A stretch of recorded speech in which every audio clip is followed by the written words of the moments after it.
नमस्कार, संघर्ष वृत्तवाहिनीमध्ये आपलं स्वागत. घेऊया ठाणे आणि आसपासच्या परिसरामधील घडणाऱ्या महत्त्वाच्या घडामोडींचा आढावा. शताब्दी चषक क्रिकेट स्पर्धेच्या माध्यमातून ठाणे जिल्ह्यातील उदयोन्मुख खेळाडूंना मुंबई क्रिकेट असोसिएशनने एक मोठे व्यासपीठ उपलब्ध करून दिलं आहे. खेळाडूंनी चांगली कामगिरी करून संधीचे सोने करावे. याच स्पर्धेतून उद्याचे मुंबई आणि भारतासाठी खेळणारे क्रिकेटर तयार होतील असा विश्वास मुंबई क्रिकेट असोसिएशनचे सहसचिव दीपक पाटील यांनी व्यक्त केला आहे. मुंबई क्रिकेट असोसिएशनच्या मान्यतेने स्पोर्टिंग क्लब कमिटीतर्फे 14 वर्षाखालील तिसऱ्या शताब्दी चषक 2 दिवसीय क्रिकेट स्पर्धेचा शुभारंभ सेंट्रल मैदान येथे संपन्न झाला. यावेळी दीपक पाटील प्रमुख पाहुणे म्हणून बोलत होते. यावेळी मुंबई रणजीपटू मोहित अवस्थी, एमसीए सदस्य सुरेंद्र हरमळकर, सिलेक्टर सुनील राऊत, अरविंद कदम, उन्मेष खानविलकर, विघ्नेश कदम, मौलिक जितेंद्र तामोरे यांच्यासह स्पोर्टिंग क्लब कमिटीचे पदाधिकारी, अध्यक्ष विलास जोशी, सचिव विकास रेपाळे, खजिनदार जितेंद्र मेहता, उपसचिव श्रावण तावडे, उपसचिव सतीश नाचणे, सभासद किरण साळगावकर, अतुल फनसे, प्रशांत गावंड, मनोज यादव उपस्थित होते. प्रमुख मान्यवरांच्या हस्ते खेळपट्टीचं पूजन आणि नाणेफेक करून स्पर्धेचा प्रारंभ झाला. उपस्थित मान्यवरांच्या स्पोर्टिंग क्लब कमिटीच्या वतीने सन्मान करण्यात आला आहे. मुंबई क्रिकेट असोसिएशनचे सहसचिव दीपक पाटील यांनी स्पोर्टिंग क्लब कमिटीच्या निवडून आलेल्या नूतन कार्यकारिणीचं अभिनंदन केलंय. 14 वर्षाखालील निवड चाचणी स्पर्धा ही पूर्वी मुंबईत 2 ठिकाणी व्हायची. मुंबई क्रिकेट असोसिएशनने शताब्दी चषक क्रिकेट स्पर्धेस मान्यता देऊन ठाणे जिल्ह्यातील खेळाडूंना एक मोठं व्यासपीठ दिलं आहे. मुंबई क्रिकेट असोसिएशनने ठाणे जिल्ह्याकडे कधीच दुर्लक्ष केले नाही. मुंबईनंतर आमचे लक्ष ठाणे हेच आहे. आज स्पर्धेच्या निमित्ताने सिलेक्टर सुद्धा येथे उपस्थित आहेत. ठाण्याने यापूर्वीही चांगले क्रिकेटर दिले आहेत आणि यापुढे या स्पर्धेच्या माध्यमातून मिळतील असा विश्वास दीपक पाटील यांनी व्यक्त केला आहे. It's really great initiative by MCA and Vikas dada जो इनने ये टूर्नामेंट कंडक्ट किया है, because it is one of the opportunity to under 14 guys to play and perform and showcase their talent. So it is really a great tournament and great atmosphere here. So I really appreciate all the committee members of this tournament and MC Association to conduct this tournament.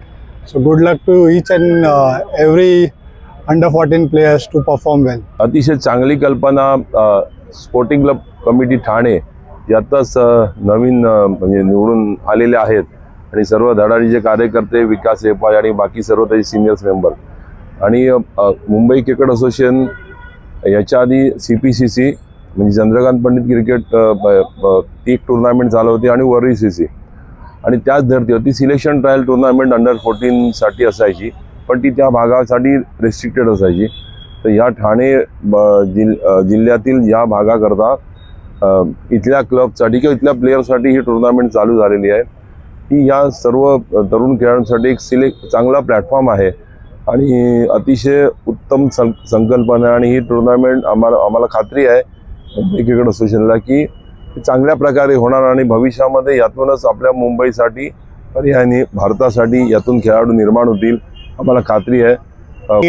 प्रथमतः Mumbai cricket असोसिएशनचे मनापासून आभार व्यक्त करतो की ही शताब्दी चषक under 14 tournament आम्हाला करण्याची संधी उपलब्ध करून दिली.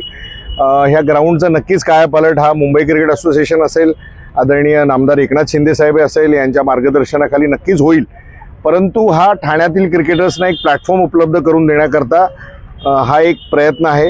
मला वाटतं याच्यातून आदरणीय दीपक पाटील सरांनी सांगितलं की कधीच मुंबई क्रिकेट असोसिएशनचं ठाण्याकडे दुर्लक्ष नाही. हेच आमच्यासाठी सगळ्यात या टुर्नामेंटचं फलित असेल. जास्तीत जास्त MCAने आमच्याकडे लक्ष द्यावं आणि आम्ही देखील चांगल्यात चांगल्या टुर्नामेंट या ठाणे शहरात करू.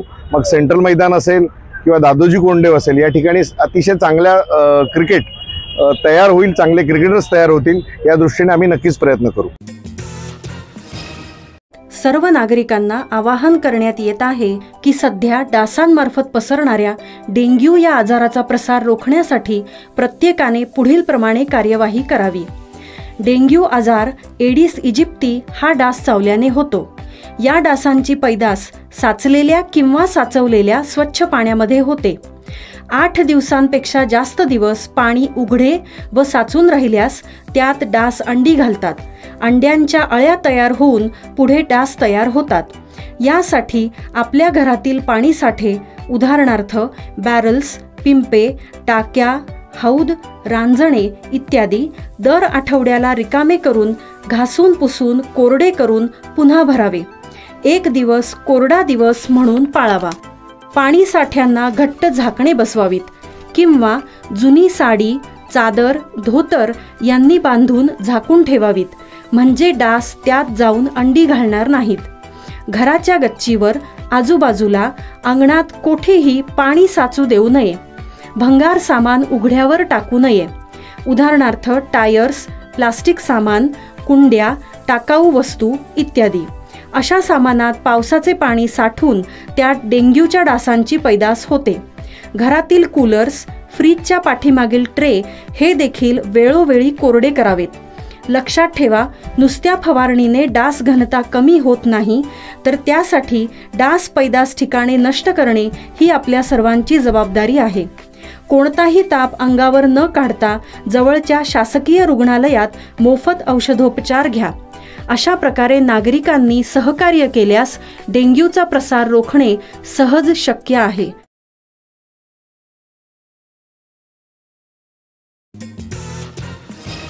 फटाक्यांच्या आतिषबाजीशिवाय दिवाळी साजरी करणं उत्सवप्रेमींना शक्य होत नाही. त्यामुळेच या सणाचा उत्साह द्विगुणित करण्यासाठी मोठ्या प्रमाणात फटाक्यांचा वापर होतो. मात्र हेच फटाके हवा आणि ध्वनी प्रदूषण करणारे ठरू लागल्याने महाराष्ट्र प्रदूषण नियंत्रण मंडळाने 125 डेसिबलपेक्षा जास्त आवाजाच्या फटाक्यांवरती बंदी घातली आहे. फटाके उत्पादन करणाऱ्या कंपन्यांना त्याबाबतचे सक्त निर्देश देण्यात आले असून नियमाचा भंग करणाऱ्या कारखाने आणि विक्रेत्यांवरती कठोर कारवाई केली जाणार आहे. प्रदूषण नियंत्रण मंडळाकडून ठाण्यात 25 प्रकारच्या फटाक्यांची चाचणी घेण्यात आली. दिव्यांचा सण म्हणून दिवाळीकडे पाहिले जाते. यासोबतच फटाक्यांची आतिषबाजी करणारा सण म्हणून देखील हा सण प्रसिद्ध आहे. त्यामुळे दिवाळीमध्ये फटाके फोडले जात आहेत. मात्र फोडले जाणारे फटाके ध्वनी आणि वायू प्रदूषण करणारे ठरू लागले आहेत. असे फटाके फोडल्यामुळे परिसरातील ज्येष्ठ नागरिक, रुग्ण, लहान मुलं यांना प्रदूषणाचा त्रास होतो. या प्रदूषणावरती नियंत्रण आणण्यासाठी महाराष्ट्र प्रदूषण नियंत्रण मंडळाने पुढाकार घेतलाय. बाजारात विक्रीसाठी आलेल्या फटाक्यांवर मंडळाची नजर असून प्रदूषण पसरवणारे संशयित फटाके ताब्यात घेऊन त्यांची मोकळ्या मैदानामध्ये फोडून चाचणी करण्यात आली. मंडळाने उपप्रादेशिक अधिकारी आनंद कटोले आणि संजीव रेदासानी यांच्या नेतृत्वाखाली फटाक्यांची चाचणी करण्यात आली आहे.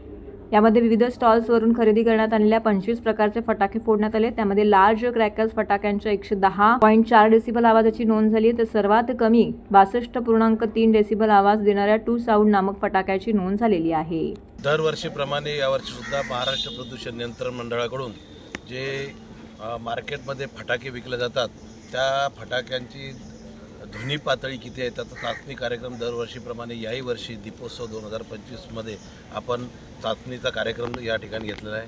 आपण मार्केटमधून फटाके ज्या फटाक्यांना आवाज आहे असे फटाके विकत घेऊन आज रायला देवी तलाव येथे प्रादेशिक कार्यालय महाराष्ट्र प्रदूषण ठाणेकडून फटाक्यांची चाचणी करत आहोत.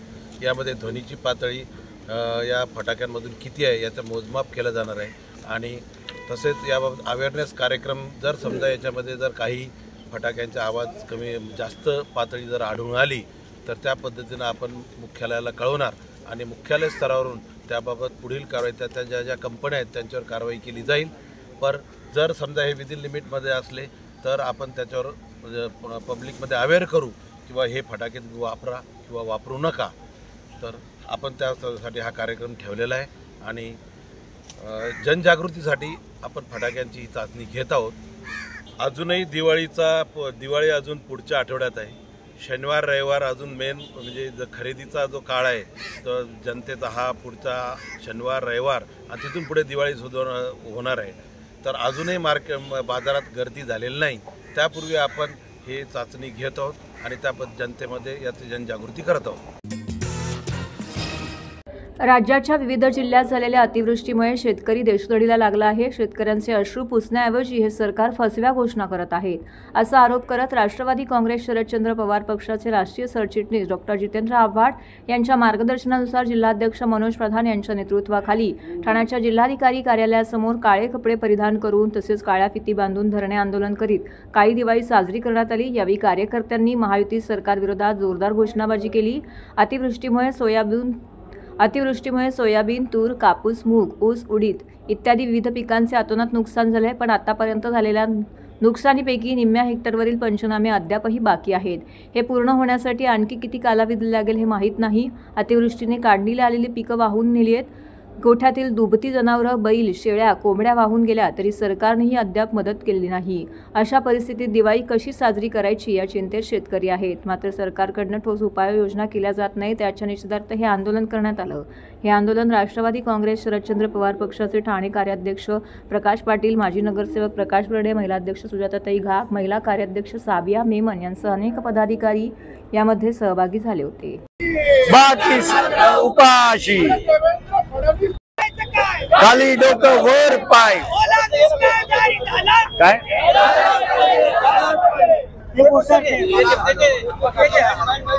आहे तुपाशी, सरकार आहे तुपाशी. राष्ट्रवादी काँग्रेस पक्षाचा जय असो, राष्ट्रवादी काँग्रेस पक्षाचा जय असो.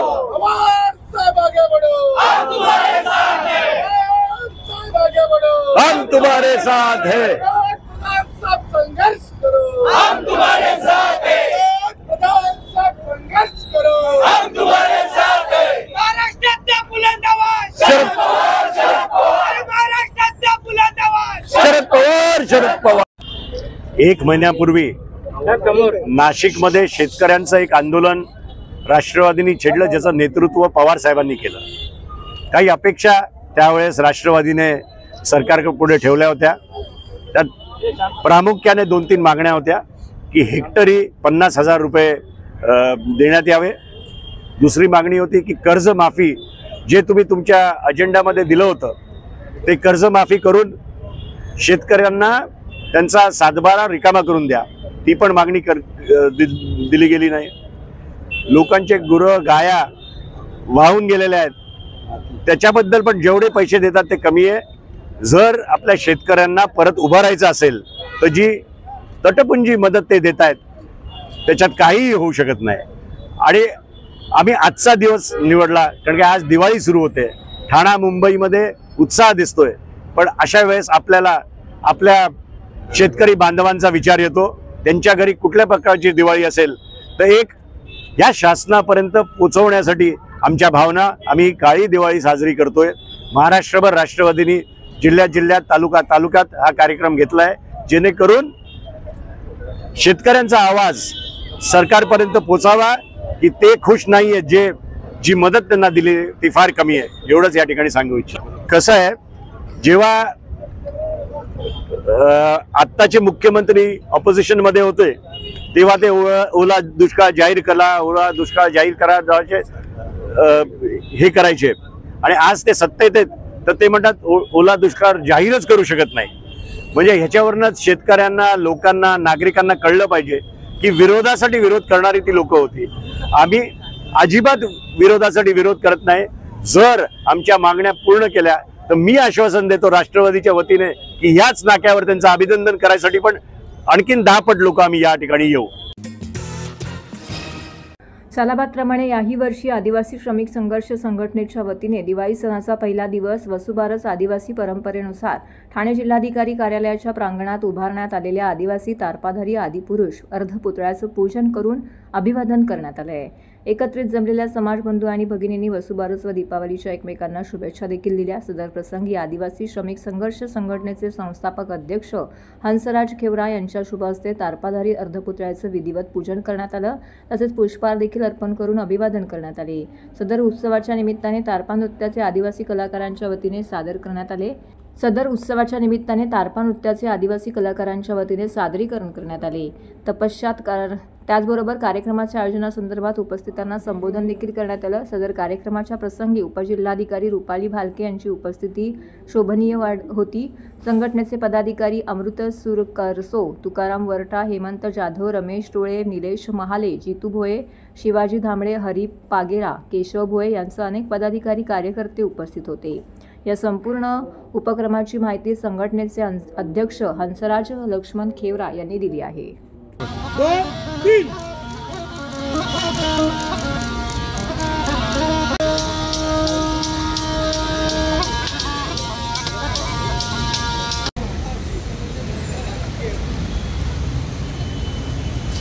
कॉपीराइट होने का देवा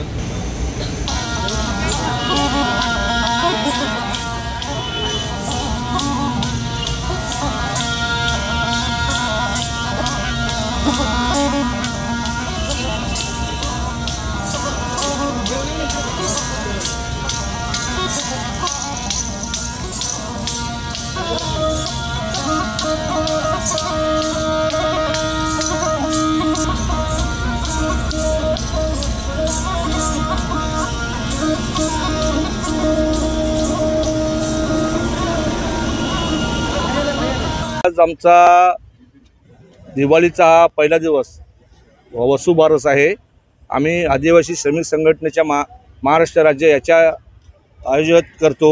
या कार्यक्रमाला आम्ही दरवर्षी साळाबादप्रमाणे वसुबारस हा दिवाळीचा पहिला दिवस आमचा आदिवासीचा असतो। त्या निमित्ताने आम्ही आज वसुबारसच्या निमित्ताने आमच्या देवांची पूजा करतो, त्या देवदेवताची पूजा करतो। त्या पद्धतीने आम्ही आज या आमच्या तारपाधारी पुतला अर्धा पुतला इथं कलेक्टर ऑफिसला इथं त्याची आम्ही पूजा करायला आम्ही सर्व आदिवासी ठाण्यातले जमलेलो आहोत। आज दिवाळीचा पहिला दिवस वसुबारस आहे। आमच्या सर्व आदिवासी बांधवांना, ठाण्यातल्या आणि महाराष्ट्रातल्या सर्व आदिवासी बांधवांना माझ्यातर्फे आणि माझ्या परिवारातर्फे आणि माझ्या संघटनेतर्फे सर्व आदिवासी बांधवांना दीपावलीच्या हार्दिक शुभेच्छा। आज आम्ही आदिवासी बांधवांचे भरपूर आमचे प्रॉब्लेम आहेत, पण सरकार काय लक्ष द्यायला बघत नाही। त्यासाठी आम्ही आमच्या आदिवासींवर आता अन्याय चाललेला आहे। जे धनगर समाज आणि बंजारा समाजाने जे मोर्चा काढून आमच्या आदिवासींवर अन्याय चालू केलेला आहे, त्याबद्दल आम्ही गेल्या महिन्यात 14 तारखेला 14, 15 आणि 16 तारखेला आम्ही शहापूर येथून मंत्रालयावर मोर्चा काढलेला आहे लकी भाऊच्या नेतृत्वात। आणि त्या नेतृत्वामध्ये आम्ही सगळ्या आदिवासींचे जेवढे प्रॉब्लेम आहेत काय बोलायचं आहे ते आम्ही यांना अध्यक्षांना दिलेलं आहे। लागेल सरकारला आमची भूमिका घ्यायलाच लागेल, कारण सरकार आमच्या अन्याय करतं। सरकारला आम्ही अन्याय करून देणार नाही, आमच्यावर भूमिका घ्यायलाच लागणार आणि आमचं आरक्षण कोणा देणारच नाही आम्ही। दिवाळीचा शुभारंभ मानल्या जाणाऱ्या वसुबारस या मंगलदिनी माजी नगरसेवक एकनाथ अनंत भोईर यांनी आपल्या निवासस्थानी गायीचे मनोभावे पूजन करून दिवाळी उत्सवाची सुरुवात केली। महाराष्ट्र राज्याचे यशस्वी मुख्यमंत्री आणि विद्यमान उपमुख्यमंत्री एकनाथ शिंदे यांच्या मार्गदर्शनाखाली वसुबारस हा पारंपरिक सोहळा भक्तिभावाने पार पडला। हिंदू धर्मातील वसुबारस हा दिवस गायीच्या पूजनासाठी विशेष मानला जातो। गायीला माता म्हणून वंदन करून समृद्धी, शांतता आणि सौभाग्याचे आशीर्वाद घेतले जातात। याच परंपरेचा सन्मान राखत एकनाथ भोईर यांनी आपल्या घरी सजवलेल्या मंडपात गायीची विशेष आरास केली होती। फुलांच्या हारांनी, दीपमाळांनी आणि पारंपरिक पद्धतीने वातावरण उत्सवी बनलं होतं। या प्रसंगी माजी नगरसेविका एकता भोईर, युवा सेनेचे ठाणे लोकसभा उपाध्यक्ष यज्ञेश भोईर तसेच संपूर्ण भोईर कुटुंबीय, स्थानिक नागरिक, महिला मंडळ सदस्य, भक्तगण मोठ्या संख्येने उपस्थित होते। सर्वांनी गायीच्या चरणी नम्रतेने वंदन करून दिवाळीच्या शुभेच्छा दिल्या। भोईर कुटुंबियांच्या पुढाकाराने गेल्या वर्षापासून वसुबारस हा उपक्रम सातत्याने आयोजित केला जातो। या उपक्रमातून गोसंवर्धनाचे महत्त्व, संस्कृतीची परंपरा आणि धार्मिक ऐक्याचा संदेश दिला जातो।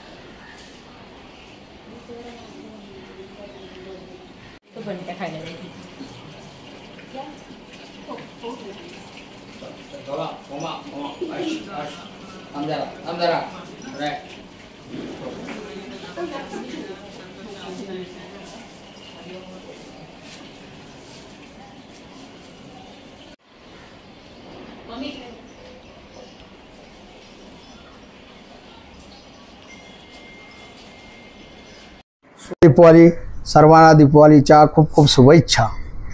हिंदू संस्कृतीप्रमाणे आणि हिंदू धर्माचा सर्वात मोठा सण म्हटल्यानंतर दीपावली, आणि आज दीपावलीचा हा पहिला दिवस आहे। पहिला दिवस हा सुरू होतो तो गायींच्या पूजनापासून वासुबारस म्हणून हा दिवस आपला सुरू होतोय। आजच्या दिवाळीचा पहिला दिवस आणि तो आज या ठिकाणी गोमातेचं पूजन। हिंदू संस्कृतीमध्ये गोमातेला एक 33 कोटी देवांचं स्थान असलेलं दैवत हे मानलं जातं आणि या ठिकाणी आपण ती सेवा आज आपण पाहतोय। या ठिकाणी माझ्या या रोणवाल प्लाझामधल्या सुद्धा सर्व महिला भगिनी ज्या गोमातेला मानतात त्या सर्व या ठिकाणी पूजनासाठी आलेल्या आहेत आणि आज या ठिकाणी गोमातेचं पूजन आम्ही केलेलं आहे। त्याचप्रमाणे महाराष्ट्र राज्याचे यशस्वी मुख्यमंत्री आणि आदरणीय उपमुख्यमंत्री महाराष्ट्र राज्य एकनाथ शिंदे साहेब यांनी एक संकल्प सोडला होता पंढरीच्या वारीच्या निमित्ताने का ह्या वर्षाची वारी आपण 3 संकल्प करूया।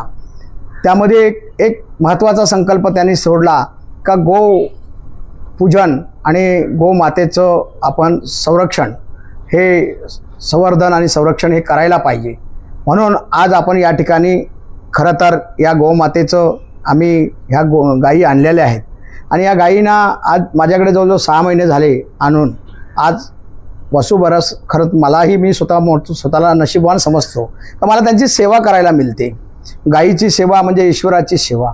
33 कोटी देव तिच्या हृदयामध्ये सामावलेले आहेत आणि ती सेवा करणं हे सर्व प्रत्येकाच्या नशिबाला ते नसतं। शेवट गायी पाळणं किंवा गायींना सांभाळणं आमच्या गावच्या साईडला आपल्याकडे खूप जागा असते, त्या ठिकाणी आपण गायी मोठ्या प्रमाणात गोठा, माझाही हे स्वतःचा गोठा गावीसुद्धा आहे. परंतु त्याला त्यांची सेवा करण्यासाठी जे पाहिजे ते मला स्वतःला श्रमदान करणं किंवा अशा प्रकारची सेवा करण्यासाठी मला मिळत नव्हती. परंतु या ठिकाणी त्या परमेश्वराच्या कृपेने या ठिकाणी मला ती सेवा करायला मिळाली, तर मी स्वतःला खरं तर भाग्यवान समजतो. आणि आज ही गोसेवा आपण या ठिकाणी केलेली आहे. आज गोपूजन झालेलं आहे आणि आज या ठिकाणी ही गायी राहतात, तर एक समाधान वेगळं मिळतं. एक मानव जीवनामध्ये जे समाधान आवश्यक असतं ते समाधान आपल्याला मिळतं, ते आत्मीय समाधान असतं आणि ते समाधान आज आम्हाला मिळालेलं आहे. सर्व कुटुंब माझं त्यामुळे खुश असतं. प्रत्येक कुटुंबातला प्रत्येक सदस्य हा काही ना काहीतरी सेवा त्या गायीची करत असतो. आम्हाला सुद्धा बरं वाटतं आणि त्या ठिकाणी मला गायी या ठिकाणी मी ती ठेवलेल्या आहेत त्या सेवा करण्यासाठी. एकनाथ शिंदे साहेबांनी सुद्धा संकल्प सोडला, तो संकल्पसुद्धा कुठंतरी पूर्णत्वात व्हायला पाहिजे. शेवट नेत्याचा आदेश आपण मानणं हे आपलंसुद्धा कर्तव्य आहे आणि चांगला आदेश दिला तर त्याची अंमलबजावणी करणं हे सुद्धा कार्यकर्त्याचं काम असतं. आणि म्हणून आम्ही ताबडतोब हे गायी या ठिकाणी माझ्या वाढदिवसाच्या निमित्ताने माझ्या काही कार्यकर्त्यांनी मला त्या गायी दिल्या आणि मी त्या स्वीकारल्या आणि त्यांना मी याच ठिकाणी त्यांची सेवा करण्यासाठी ठेवल्या आणि आज त्यांची सेवा आमच्या हातनं घडते. तर हे होतं संघर्ष वृत्तवाहिनीचं आजचं बातमीपत्र. उद्या पुन्हा भेटू याच वेळी याच ठिकाणी ताज्या घडामोडींसह.